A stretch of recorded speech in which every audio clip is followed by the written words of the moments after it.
Hey, hey, hey! Attention mga kapatrol! Get ready for an epic giveaway! Once Express Info hits 150k subscribers, one lucky winner will win the incredible Oppo Reno 11F 5G smartphone. Here's how to join. Step 1. Subscribe to Express Info right now. Step 2. Like this video. Then step 3.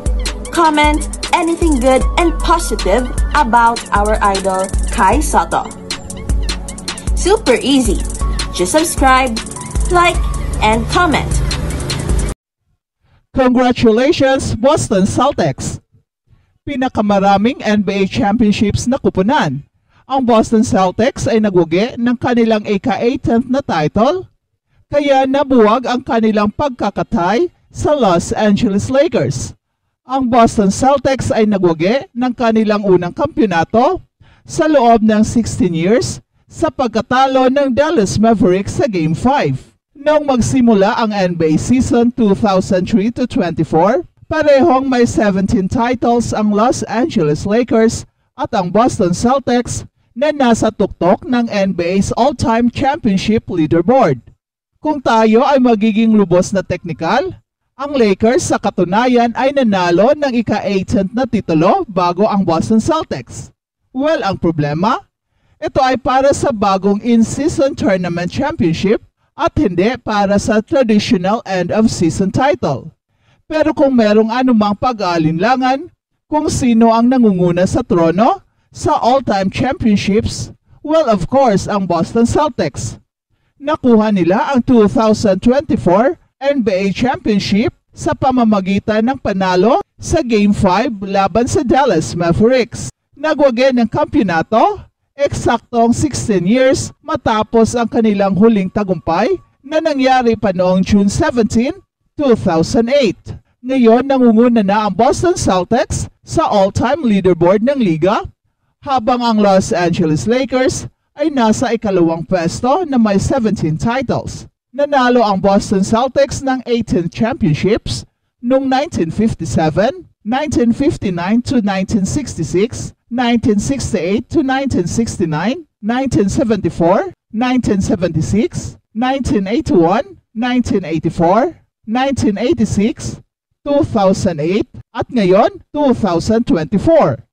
Habang ang Los Angeles Lakers ay merong 17 NBA championships, 1949, 1950, 1952 to 1954, 1972, 1980, 1982, 1985, 1987 to 1988, 2000 to 2002, 2009 to 2010, and 2020. Ang Los Angeles Lakers at ang Boston Celtics ay nagkakasama na nagwagi ng kabuang 35 championships sa 78 na kampyonato na ipinamahagi sa kasaysayan ng liga o konti lamang sa 45%. Sila ay may 10 titulo na lamang sa bawat ibang koponan sa NBA, kung saan nasa ikatlong pwesto ang Golden State Warriors na may 7 titulo. So in other words, malamang na hindi agad mahabol ng anumang koponan ang Boston Celtics maliban na lamang kung magagawa ito ng Los Angeles Lakers. At ang lahat ng iba pang koponan sa ngayon ay lumalaban para sa ikatlong pwesto. Ang Boston Celtics ay nanalo sa kanilang record na 18th NBA Championships sa likod ni na Jason Tatum at Jaylen Brown, 16 years mula sa petsa ng kanilang ika-17th NBA Championship, at sa wakas, nagwagi ang Boston Celtics. Tinambakan ng Celtics ang Dallas Mavericks 106-88 sa Game 5 na nagpapakita ng kahusayan ng isang kampyon. At nagbaha ng luha ang pagtatapos ng serye. Di mapigilan ni Jason Tatum ang kanyang mga luha at pati na si Jaylen Brown, at si Luka Doncic naman ay muntikan ng tumulo ang kanyang luha sa kanilang pagkatalo. Ang Boston Celtics ay may number 1 offense at number 2 defense at ang pinakamahusay na kupunan sa 3-point shooting sa regular season, at ito ay naipagpatuloy nila sa playoffs kasama na sa finals at lalo na sa Game 5. At si Kyrie Irving, congratulates sa kanyang dating kupunan. Lumabas si Kyrie Irving sa laro sa may 2 minutes 37 seconds ang natitira. Pero bago siya pumunta sa bench ng Dallas, siya ay bumati sa mga players ng Boston Celtics na nasa court at nasa bench. Bumati rin siya kay Coach Joe Mazzolla at niyakap ito.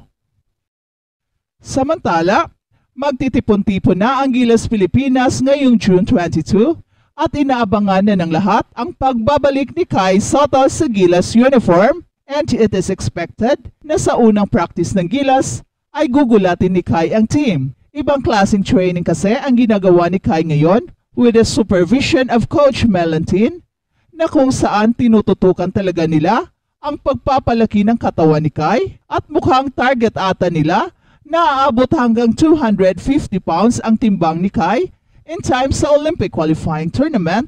Pero hindi lang ang bigat ng katawan ang tinatrabaho ni Kai, kundi pati na ang pagpapalakas ng kanyang katawan while making sure without losing speed and quickness. At sa trainings ni Kai, ay he showed his power and strength na kung saan lahat ng bumangga, giba. Hindi lang si Kai ang ating abangan, kundi pati ang Meralco guard na si Chris Newsome, na kung saan ibang level ang nilalaro simula nung Asian Games. At aabangan din natin sina Junmar Fajardo at Sergio Perez ang mga talunan sa PBA Finals na siguradong babawi sa Gilas. Pati na si Scottie Thompson ay siguradong nakapagpahinga na at okay na ang kanyang injury, kasama of course si Justin Brownlee na napakaganda ang nilaro sa Indonesia. And the usual players from Japan na sina Dwight Ramos at Carl Tamayo, kasama si Kai Sotto. Binabantayan rin ng lahat si Kevin Kembao na kung saan napakataas ng potensyal ng batang to at siguradong magiging key player sa rotation ni Coach Tim Cone. Well, sayang lang at hindi available sina AJ Edo at Jamie Malonzo, pero nandyan naman sina Japit Aguilar, ang pinaka-experienced player ng Gilas, at ang college standout shooting big man na si Mason Amos. A very tall lineup. In fact, mas lumalaki pa tayo dahil isang big man ang ipinalit kay Jamie Malonzo, knowing siguro na mas kakailanganin natin ang mga big men against Latvia, Georgia, Cameroon, Brazil, and Montenegro. At eto ang shoutout na hinihintay nyo mga kapatrol. Shoutout at Boss Jim. Siguro magpapadraft si Kai next season. Kaya siguro niya kinuha ang Japan for now. Gusto niya pasok siya sa draft rank mismo. Shoutout at Renante Lugatiman. Go Kai for the first full-blooded Pinoy NBA player. Shoutout at Noor Sharif, Kai Sotto, the Pinoy Unicorn. Shoutout at Cecilia Pelino. Go Kai Sotto. You will become one of the NBA superstar. Shoutout at Rupert Mendoza.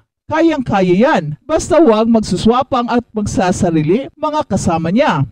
Shoutout at RBRT Ang. Can't wait to see Kai show his fantastic games during the Olympic qualifying tournament and the NBA fighting to see his service.